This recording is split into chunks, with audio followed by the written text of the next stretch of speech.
न थकान होनी चाहिए न हार होनी चाहिए, जीत के लिए निकले हो तो बस जीत होनी चाहिए, इतनी शिद्दत से परिश्रम करो कि हार भी शर्म से हार जाए। तो फाइनली आप सभी को मेरे इस प्यारे यूट्यूब चैनल पे स्वागत है। तो आप लगातार देख रहे हैं कि इस चैनल से जीके जीएस का सीरीज दिया जा रहा है जो सभी परीक्षाओं के लिए नस्तानाबूद के लिए काफ़ी है।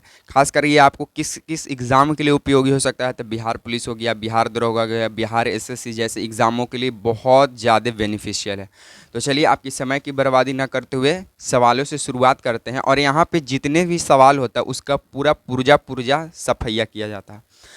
तो आप कुछ क्वेश्चन भी पूछेंगे, उसका आप लोग आंसर भी कमेंट कीजिएगा। तो चलिए सवाल से शुरुआत करते हैं। सबसे पहला सवाल कहता है कि ब्लड शुगर किसे कहते हैं।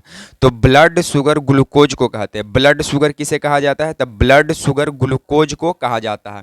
फ्रूट शुगर किसे कहा जाता है, तो फ्रूट शुगर किसे कहा जाएगा, तो फ्रूट शुगर कहा जाएगा लैक्टोज को। फ्रूट शुगर किसे कहा जाएगा, लैक्टोज को। टेबल शुगर के नाम से किसे जाना जाता है, तो टेबल शुगर कहा जाता है सुक्रोज को। Table sugar sucrose, blood sugar glucose, fruit sugar lactose. उसके बाद ब्रेन शुगर, ब्रेन में जो पाया जाता है sugar, brain sugar galactose, brain sugar galactose. DRDO की स्थापना कब हुआ था, तो डीआरडीओ की स्थापना 1958 में हुआ। डीआरडीओ की स्थापना 1958 में हुआ। और डॉक्टर एस पद्मावती भारत की पहली महिला कार्डियोलॉजिस्ट थी।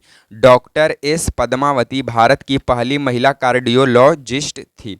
उसके बाद टिटेनस जो है इसे धनुष्ठंकार रोग भी कहते हैं। टिटेनस को धनुष्ठंकार रोग भी कहते हैं, और इसमें जबड़ा बंद होने लगता है।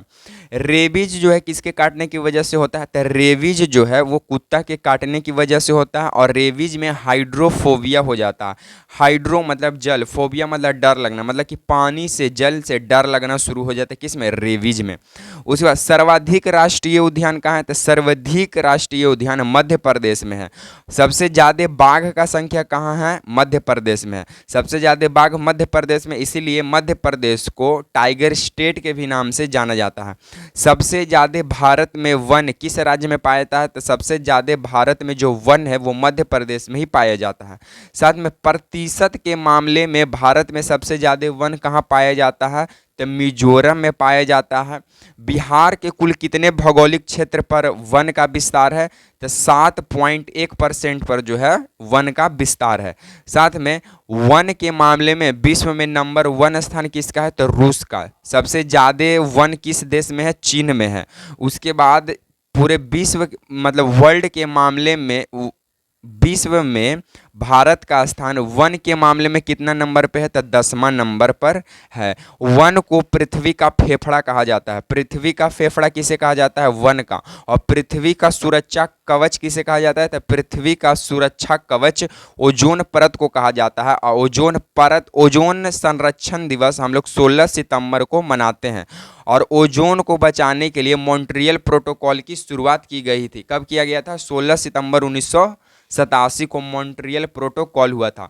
और 1987 में ही जल नीति लाया गया था। जल नीति कब लाया गया, सितंबर 1987 में। लेकिन राष्ट्रीय जल नीति कब लागू किया गया, तो 2002 में। उसके बाद बोलता है कि रामगंगा राष्ट्रीय उद्यान कहाँ है, तो रामगंगा राष्ट्रीय उद्यान कहाँ है, उत्तराखंड में। रामगंगा राष्ट्रीय उद्यान कहाँ है, उत्तराखंड में।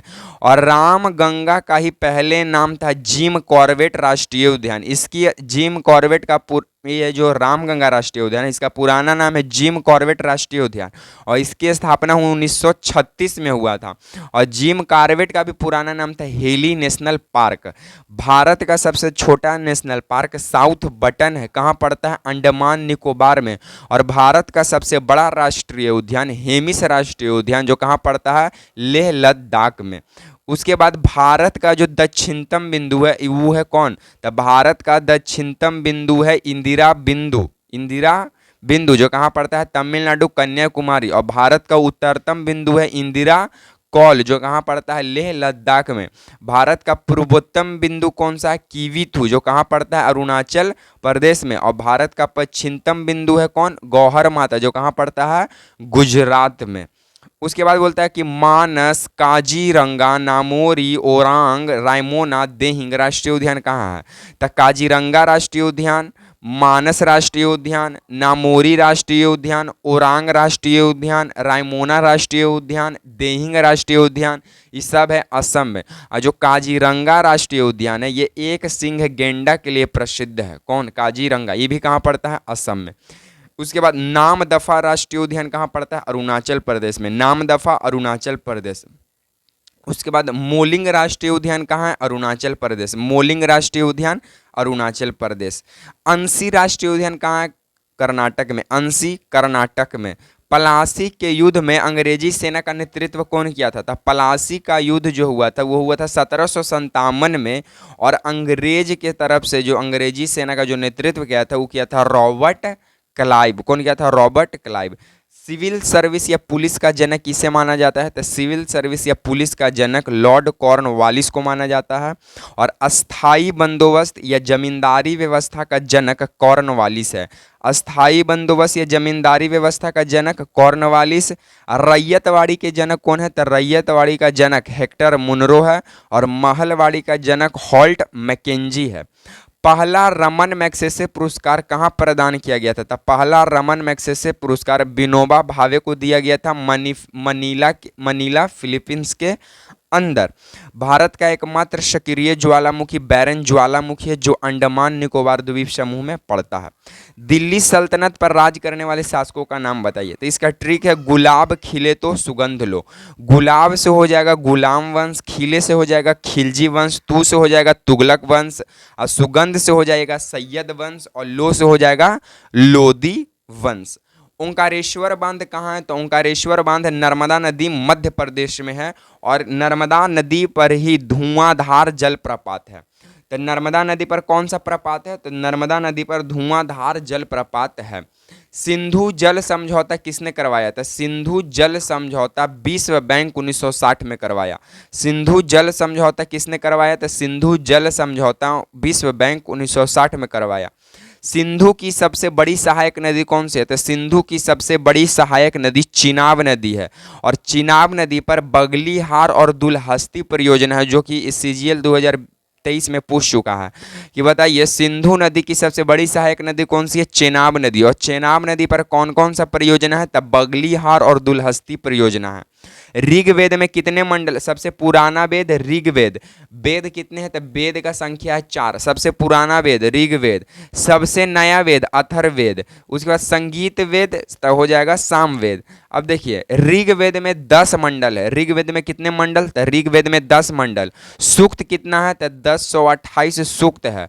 और तीसरा मंडल में गायत्री मंत्र का उल्लेख है, और 10वां मंडल में पुरुष सूक्त का उल्लेख है।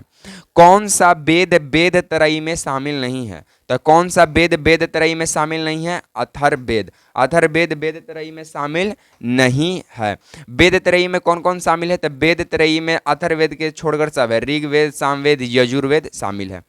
ब्रह्मांड के मूल कण जिसे गॉड पार्टिकल्स कहा जाता है कौन सा है? Higgs boson. तो ब्रह्मांड का मूल कण कौन है? Higgs boson. और जादू टोना वाला जो वेद है वो कौन सा है? तो अथर्ववेद है। गॉड पार्टिकल्स कौन सा है?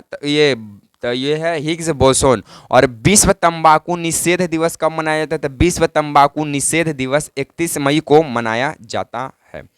तो आज तक हम सवाल को यहीं पे रहेंगे। अगर वीडियो पसंद आया तो लाइक शेयर एंड सब्सक्राइब करना ना भूलें। अगर पहली बार मेरे चैनल पे विजिट किए हैं तो सब्सक्राइब करना ना भूलें। इसी तरह के सीरीज आपको इस चैनल से जीके जीएस का सीरीज मिलते रहेगा जो सभी परीक्षाओं को नस्तानाबूद करने के लिए काफ़ी है। इसी तरह के सीरीज के साथ मिलेंगे आपसे नेक्स्ट वीडियो में। तब तक के लिए आप सभी को जय हिंद।